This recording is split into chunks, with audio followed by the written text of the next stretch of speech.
Hello दोस्तों, आप सभी का स्वागत है एचपी स्टडीज़ में। My name is Keshav Katoch. जैसे कि आप जानते हैं कि हम एचपी टीजीटी कमीशन के लिए अपनी ऑनलाइन सीरीज़ जो है हमने स्टार्ट किया, जिसमें हम 20 क्वेश्चंस जो है वो डिस्कस करते हैं। तो आज हम एनवायरनमेंट से रिलेटेड 20 क्वेश्चंस को डिस्कस करेंगे, जो कि आपके आने वाले एचपी टीजीटी कमीशन के लिए बहुत ज़्यादा इंपॉर्टेंट है। तो जो भी बच्चे तैयारी कर रहे हैं वो ये याद ध्यान में रखिएगा कि आपका पेपर जो है वो कभी भी आ सकता है, और आपकी तैयारी जो है वो पेपर से पहले अप टू द मार्क होनी चाहिए, क्योंकि बहुत ज़्यादा कंपटीशन जो है वो अभी स्टूडेंट्स में है। काफ़ी साल हो चुके हैं पेपर को आए हुए, तो अब ये जब भी आएगा तो बस आपने ये ध्यान में रखना है कि आपको सभी से आगे रहना है, तभी आप इस एग्जामिनेशन को क्लियर कर पाएंगे। अदरवाइज आप नोटिफिकेशन के बाद तैयारी करना शुरू करेंगे तो आप ये लगा लीजिए कुछ बच्चे जो हैं वो 2-2 साल 3-3 साल से तैयारी कर रहे हैं, तो आपको उनके लेवल की तैयारी के पास जाना है। तो इसीलिए आपको तैयारी अपनी जमकर जो है वो रखनी पड़ेगी। तो हमारा एचपी टीजीटी कमीशन का ऑनलाइन बैच जो है वो हमारा स्टार्ट हो चुका है 23 सितंबर से। तो जो भी बच्चे इसको ज्वाइन करना चाहते हैं वो हमारे को कॉल कर सकते हैं 7814846248 पे, या फिर डायरेक्टली निम्बस करियर्स ऐप पे जाके आप वहाँ से भी कोर्स को ज्वाइन कर सकते हैं, और वहाँ पे आपको डेमो लेक्चर्स भी मिल जाएंगे। तो डेमो लेक्चर्स को भी जो है वो आप लगा सकते हो। तो HP TGT arts, non medical और मेडिकल तीनों के बैचेस आपको जो है वो निम्बस करियर्स ऐप पे जो है वो देखने को मिल जाएंगे। सो एचपी टीजीटी कमीशन के लिए एनवायरनमेंट की क्लास का पहला क्वेश्चन आपके पास है, which one of the following is a important strategy for the conservation of the biodiversity. तो बायोडाइवर्सिटी को कंजर्व करने के लिए which is the most important strategy, that is the wild life sanctuary, national park, botanical garden या biosphere reserves. मतलब वन्य जीवन अभयारण्य या राष्ट्रीय उद्यान, बोटेनिकल गार्डन या फिर बायोस्फीयर रिजर्व।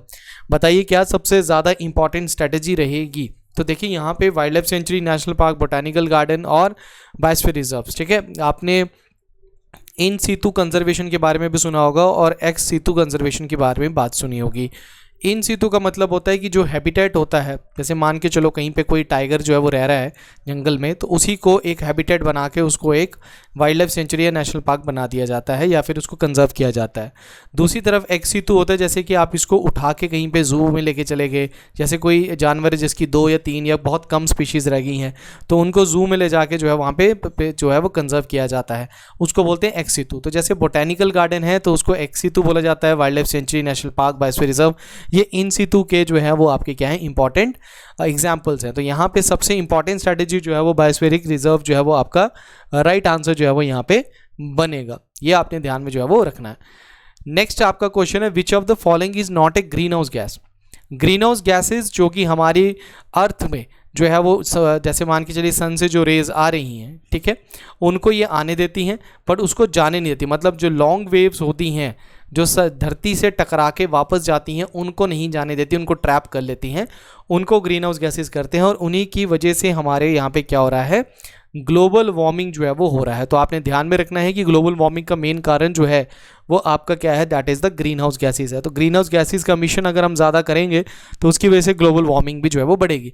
तो इनमें से कौन सी ग्रीन हाउस गैस जो है वो आपकी नहीं है, carbon monoxide, methane, nitrous oxide या कार्बन मोनोऑक्साइड। तो यहाँ पे राइट आंसर क्या बनेगा। देखो सबसे ज़्यादा जो करता है वो CO2 करता है, बट अगर नेचुरली देखा जाए तो वाटर वेपर भी जो है वो आपका एक तरीके से क्या करता है, ग्रीन हाउस गैस एमिशन जो है या फिर ग्रीन हाउस गैस इफेक्ट जो है वो उसका होता है। CO2 होता है, फिर उसके बाद आपका मीथेन होता है, नाइट्रोस ऑक्साइड होता है, सल्फर ऑक्साइड आपका होता है, उसके साथ साथ आपका ओजोन भी जो है वो आपकी ग्रीन हाउस गैस है। तो ये सभी CFC हो गए, ये सभी के सभी ग्रीन हाउस गैसेज में जो है वो इंक्लूड होती हैं। पर यहाँ पे अगर बात करें तो कार्बन मोनोऑक्साइड जो है वो यहाँ पे राइट आंसर बनेगा आपका, क्योंकि कार्बन मोनोऑक्साइड जो है वो एक एयर पोल्यूटेंट है जो कि आपके अगर दैट इज़ ये आपके हीमोग्लोबिन में ऑक्सीजन की मात्रा को क्या करता है, कम करता है। तो carbon monoxide is the right answer जो है वो यहाँ पे बनेगा। नेक्स्ट क्वेश्चन है, रामसर कन्वेंशन जो है वो किससे रिलेटेड है, it is associated with the conservation of. Ramsar convention किसके संरक्षण से संबंधित है।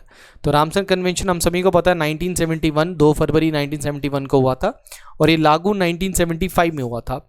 इसको सबसे पहली रामसर साइट जो है वो आपके ऑस्ट्रेलिया में आई थी, और इंडिया में 1982 में सबसे पहली साइट जो है वो आपकी चिलिका लेक थी। टोटल अभी अगर आप देखेंगे तो इंडिया में 85 साइट्स हैं जो कि रामसर साइट्स के अंडर आती हैं। तो जनरली ये वेटलैंड्स को क्या करती हैं, ये कंजर्व करती हैं, और उनसे रिलेटेड जो है वो एसोसिएटेड है, ये आपने ध्यान में रखना है, ठीक है ना। सो यहाँ पे रामसर कन्वेंशन जो है, Ramsar is a city in Iran, ये भी आपने ध्यान में रखना है। कैस्पियन सी के पास आपको ये सिटी देखने को जो है वो मिलेगी, ठीक है ना।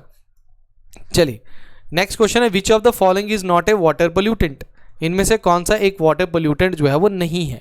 तो वाटर पोल्यूटेंट आप सभी को पता है पानी में जो मिक्स होते हैं और पानी को जो है वो इम्प्योर कर देते हैं, उनको हम वाटर पोल्यूटेंट बोलते हैं। कई प्रकार के पोल्यूशन होता है, एयर पोल्यूशन होता है, नॉइस पोल्यूशन, सॉइल पोल्यूशन, उसी के साथ साथ वाटर पोल्यूशन भी होता है। तो सल्फर डाइऑक्साइड, जिंक, कॉपर और निकल, इनमें से कौन सा जो है वो आपका एक तरीके से वाटर पोल्यूटेंट नहीं है? तो आंसर आपका यहाँ पे कॉपर जो है वो राइट आंसर बनेगा। पोल्यूटेंट का आपने बताना है, आपने मुझे बताना है कि कार्डमियम की वजह से कौन सी डिजीज होती है, ये आपने मुझे कमेंट सेक्शन में जो है वो बताना है, ठीक है। चलिए नेक्स्ट है, which of the following is related to ozone formation? Ozone formation के लिए क्या ज़रूरी इसमें से है? Photosynthesis process, photochemical process, chemosynthesis process या हाइड्रोलिसिस प्रोसेस? देखो ओजोन जो है जिसको O3 बोलते हैं, जनरली इसकी फॉर्मेशन के लिए यूवी रेज का बहुत इफेक्ट पड़ता है, बट उस प्रोसेस को क्या बोलते हैं जिसकी वजह से ये आपकी ओजोन बनती है? ओजोन जनरली आपको स्ट्रेटोस्फेयर में देखने को मिलती है, और ये भी ध्यान में रखना ये एक तरीके का सेकेंडरी पोल्यूटेंट भी है। सेकेंडरी पोल्यूटेंट जो कि आपको धरती पे देखने को मिलेगा, मतलब अगर ट्रोपोस्फेयर में आपको देखने को मिल रही है तो ये एक बैड ओजोन है जो कि हमारे लिए एक सेकेंडरी पोल्यूटेंट है, जो कि हमारे एयर को जो है वो पोल्यूट करती है। तो ध्यान में रखना ये एक फोटोकेमिकल ऑक्सीडेंट है, ठीक है, ये एक फोटोकेमिकल ऑक्सीडेंट है, ये आपने ध्यान में रखना है। तो यहाँ पे फोटोकेमिकल प्रोसेस की वजह से ही आपने ध्यान में रखना है, ओजोन फॉर्मेशन में जो है वो रिलेट होता है ये प्रोसेस, ठीक है। चलिए नेक्स्ट क्वेश्चन है, the term ecosystem was term by, तो that is the ecosystem word किसने अनशिएट किया था? पारिस्थितिक तंत्र शब्द का प्रतिपादक किसके द्वारा जो है वो किया गया था? A.G. ट्रांसले, E.P. Odum, G. Mendel या फिर C.C. पार्क? किसके द्वारा जो है वो ये किया गया था, जल्दी बताइए। तो राइट आंसर जो है वो आपका यहाँ पे बनेगा A.G. ट्रांसले की, दैट इज इन्होंने इकोसिस्टम टर्म जो है वो दी थी। अब ये भी ध्यान में रखना कि आपसे कोई पूछ सकता है कि इकोलॉजी वर्ड जो है वो किसने दिया, ये आप मुझे कमेंट सेक्शन में बताएंगे कि इकोलॉजी वर्ड जो है वो किसने दिया। पेपर में यहाँ से भी क्वेश्चन आपका बनता है, ठीक है। चलिए नेक्स्ट है, which of the following ecosystem is known as the land of big games? Which of one of the following ecosystem is known as land of big games? Prairies, taiga, savanna या selvas? So ध्यान में रखिएगा कि prairies, तैगा और savanna और Selvas जो हैं, इनमें से किसको लैंड ऑफ बिग गेम या बिग गेम कंट्री भी जो है वो इसको बोला जाता है, क्योंकि बिग हंटिंग ग्राउंड्स भी आपको यहाँ पे देखने को मिलेंगे। लंबी लंबी ग्रासेस होती हैं, ठीक है, और इनके बीच में जो है वो आपके प्रेडेटर्स जो है वो हंट करते हैं। तो यहाँ पे राइट आंसर जो है वो आपका सवाना जो है वो यहाँ पे राइट आंसर जो है वो आपका बनेगा यहाँ पे, जो कि एक हमारा ट्रॉपिकल जो है वो आपका क्या है, ग्रासलैंड्स भी माना जाता है, ट्रॉपिकल ग्रासलैंड्स भी जो है वो बोला जाता है, ठीक है। चलिए नेक्स्ट क्वेश्चन बताइए, विच of the following is the largest brackish water lagoon in Asia? तो सबसे बड़ा ब्रैकिश वाटर लगून जो है वो आपको कहाँ पे देखने को जो है वो मिलेगा या कहाँ है? That is Chilika lake, Loktak lake, Wular lake या नल सरोवर लेक? अब देखो यहाँ पे राइट आंसर जो है वो आपका चिलिका लेक जो है वो राइट आंसर बनेगा। चिलिका लेक जो है वो इंडिया की सबसे लार्जेस्ट लेक भी माना जाता है, जो कि आपको उड़ीसा में देखने को मिलेगी। चिलिका लेक की बात करें तो ये लार्जेस्ट ब्रैकिश वाटर लेक भी है, ठीक है ना, ब्रैकिश वाटर लेक भी आपको देखने को मिलेगी। उसके साथ साथ ये लार्जेस्ट सलाइन लेक भी आपको देखने को मिलेगी, लार्जेस्ट लगून लेक भी जो है वो आपको देखने को मिलेगी। तो यहाँ पे राइट आंसर जो है वो आपका चिलिका लेक है, और ये आपको उड़ीसा में जो है वो देखने को मिलेगी। ये आपने ध्यान रखना, which is the largest brackish water lagoon. Brackish water के जिसको आप एक तरीके से खारे पानी का जो है वो लगून बोलते हैं। खारे पानी मतलब जहाँ पे आपका फ्रेश वाटर और आपका सॉल्ट वाटर ये जो है दोनों के दोनों जो है वो आपस में मिक्स होते हैं, ठीक है। मतलब इनका अगर आप पीपीटी अगर आप देखेंगे तो यहाँ पे आपको 5 से 25 या 35 के बीच में इनका पीपीटी जो है वो आपको देखने को मिलेगा। चलिए नेक्स्ट क्वेश्चन है, Bhitarkanika national park is located in which among the following states? तो भीतरकानिका नेशनल पार्क जो है ये कहाँ देखने को मिलेगा? देखिए अगर मैं कहूँ कि सुंदरबन में सबसे ज़्यादा आपको जो है वो क्या मिलते हैं, मैंग्रोव्स जो है वो देखने को मिलते हैं, तो उसी तरीके से भीतरकानिका में सेकंड नंबर पे आपको सबसे ज़्यादा जो है वो that is the mangrove vegetation देखने को मिलती है। बट अगर आप मैंग्रोव वेजिटेशन को स्टेट वाइज देखोगे तो आपको सबसे ज़्यादा वेस्ट बंगाल में देखने को मिलेगी, और उसके बाद आपको गुजरात में जो है वो देखने को मिलेगी। आपने मुझे बताना है कि थर्ड नंबर पे स्टेट और यूटी कौन सी है जहाँ पे आपको दैट इज़ मैंग्रोव जो है वो थर्ड नंबर पे जो है वो मिलते हैं। तो यहाँ पे भीतरकानिका नेशनल पार्क दैट इज़ आपका आएगा, तो ये कहाँ आएगा, that is in your Orissa में आपको भीतरकानिका नेशनल पार्क जो है वो देखने को मिलेगा। चलिए नेक्स्ट क्वेश्चन है, नेक्स्ट क्वेश्चन कहता है which among the following countries not a non annex 1 party to UNFCC? यहाँ पे सीसी आएगा। नॉन एनेक्स कंट्री वो कंट्रीज थी, देखो जनरली आप अगर आप यूएनएफसीसी में देखोगे तो ग्रीन हाउस गैस एमिशन जो कंट्रीज करती थी उनको एनेक्स 1 कंट्रीज में रखा था, जिनकी वजह से इंडस्ट्रियलाइजेशन की वजह से ग्रीन हाउस गैसेज एमिशन जो है वो अभी तक जो है वो हुआ था। और नॉन एनेक्स कंट्रीज वो थी जिन्होंने नहीं किया है, ठीक है। तो which is not a non annex countries, तो इंडिया, चाइना, ब्राज़ील, ऑस्ट्रेलिया। तो ऑस्ट्रेलिया जो है वो नॉन एनेक्स कंट्रीज में जो है वो आती है, ध्यान में रखिएगा।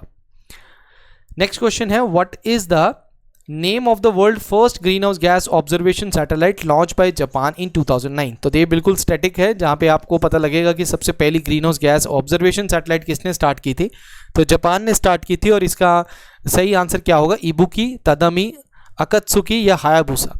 तो राइट आंसर जो है वो आपको क्या बनेगा, दैट इज योर इबुकी, यहाँ पे जो है वो राइट आंसर जो है वो बनेगा। चलिए नेक्स्ट क्वेश्चन है which among the following is a unit of measurement of the ecological footprint. So निम्नलिखित में से कौन सी पारिस्थितिक पदचिन्ह की माप की इकाई है, यहाँ पे आपने बताना है। Global hectare, gallon per capita, cubic metre या मैन आवर। तो यहाँ पे राइट आंसर जो है वो आपका ग्लोबल हेक्टेयर जो है वो यहाँ पे आएगा। ये बिल्कुल डायरेक्ट क्वेश्चन जो है वो एग्जामिनेशन में जो है वो आता है, ध्यान में रखना। ज़्यादा इधर उधर से क्वेश्चन आपको नहीं आएंगे, बट आपको डायरेक्ट क्वेश्चन जो है वो ज़्यादा पूछे जाएंगे। तो ध्यान में रखना ग्लोबल हेक्टेयर जो है इज द राइट आंसर है, ठीक है ना। ओके, नेक्स्ट है साइलेंट वैली नेशनल पार्क जो है वो आपका कहाँ पे लोकेट है। Silent valley national park is located in Kerala, Madhya Pradesh, Andhra Pradesh या फिर Chandigarh. So the right answer is your Kerala is the right answer आपका बनेगा, साइलेंट वैली नेशनल पार्क।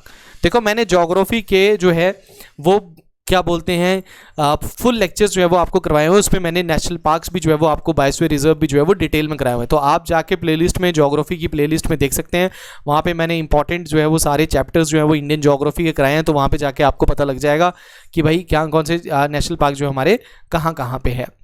चलिए नेक्स्ट क्वेश्चन है विक्रमशिला गंगेटिक डॉल्फिन सेंचुरी जो है वो कहाँ है। इंडियाज ओनली डॉल्फिन सेंचुरी कहाँ पे मिलेगी आपको, वेस्ट बंगाल, बिहार, असम और उत्तर प्रदेश। गंगेटिक डॉल्फिन जो कि हमारा एक तरीके से नेशनल एक्वेटिक एनिमल भी है, नेशनल एक्वेटिक हमारा एनिमल है। और ये आपको ग्रेट डॉल्फिन्स जो हैं वो आपको गंगा रिवर में, इंडस रिवर में, पंजाब वाली साइड में, ब्यास में भी आपको देखने को जो है वो मिलती है। तो यहाँ पे विक्रमशिला गंगेटिक जो है वो आपको दैट इज बिहार में जो है वो आपको देखने को मिलेगी यहाँ पे, ठीक है। चलिए नेक्स्ट बताइए The use of microorganisms metabolism to remove pollutants such as oil spills in the water bodies is known as biomagnification, bioremediation, biomethanation या bioreduction। देखिए आपके लिए जो है वो हम टीजीटी के लिए क्वेश्चनर्स लेकर आ रहे हैं, मेडिकल के लिए भी आपके क्वेश्चंस आ रहे हैं, प्लस आपके आर्ट्स के भी आ रहे हैं, प्लस अब आपके जो है वो नॉन मेडिकल के लिए भी आपकी जो है केमिस्ट्री की क्लास भी चल पड़ी है। सो अगर आपको हमारी एफर्ट्स अच्छे लगते हैं तो कमेंट सेक्शन में ज़रूर जो है वो अपना कमेंट जो है वो ज़रूर दीजिएगा और सेशन को लाइक जो है और शेयर ज़रूर कीजिएगा, बिकॉज ये session is very very important. So यहाँ पे राइट आंसर जो है वो आपका बायो रेमेडिएशन जो है वो यहाँ पे राइट आंसर जो है वो आपका बनेगा। चलिए नेक्स्ट क्वेश्चन में जाते हैं। Where was Wildlife Institute of India established in 1982 for research and training programs? So Bhubaneswar, Nilgiri, Dehradun या दिल्ली। अनुसंधान और प्रशिक्षण कार्यक्रमों के 1982 में भारतीय वन्यजीव संस्थान की स्थापना कहाँ की गई थी? तो भुवनेश्वर, नीलगिरी, देहरादून या फिर दिल्ली। सो यहाँ पे देखो डायरेक्ट क्वेश्चन है, जितने भी ऑर्गेनाइजेशंस हैं ठीक है, वो आपकी जो है कहाँ पे हैं और उनका हेडक्वार्टर क्या है और उनका क्या बोलते हैं दैट इज योर उनका फॉर्मेशन जो है वो कब हुआ, फॉर्म्ड ऑन, ठीक है ना। तो यहाँ पे राइट आंसर जो है वो देहरादून यहाँ पे राइट आंसर जो है वो आपका बनेगा, ठीक है। नेक्स्ट क्वेश्चन है आपका विच of the following is the best use of contour bunding. So contour bunding जो है वो उसका मतलब मेन यूज हम कहाँ पे करते हैं? To stop the winds in the sandy deserts, to irrigate desert areas, to prevent erosion in hilly areas या फिर नन ऑफ द अबव। तो यहाँ पे राइट आंसर क्या बनेगा? यहाँ पे देखो कंटूर्स क्या होते हैं, अगर जनरली आप देखोगे तो टोपोग्राफिक मैप में आपको एक तरीके से आपको ब्राउन लाइंस जो है वो देखने को मिलेंगे, जो कि एक तरीके से ऑल्टीट्यूड, इक्वल ऑल्टीट्यूड को जो है वो बताती हैं। तो उसी तरीके की आपकी एक तरीके की सीढ़ी नुमा खेती भी आपकी होती है। तो इरोजन को रोकने के लिए हिली एरियाज में ये सीढ़ी नुमा खेती जो है वो आपकी की जाती है, ठीक है ना। नेक्स्ट क्वेश्चन है चंदोली नेशनल पार्क जो है वो आपको कहाँ पे देखने को मिलेगा? तो चंदोली नेशनल पार्क कहाँ मिलेगा आपको? उत्तराखंड में, हिमाचल प्रदेश में, ठीक है। यहाँ पे आप हिमाचल प्रदेश जो है वो कर सकते हैं, महाराष्ट्र या तेलंगाना। तो यहाँ पे राइट आंसर जो है वो आपका बनेगा दैट इज योर महाराष्ट्र में आपको चंदोली नेशनल पार्क जो है वो देखने को मिलेगा।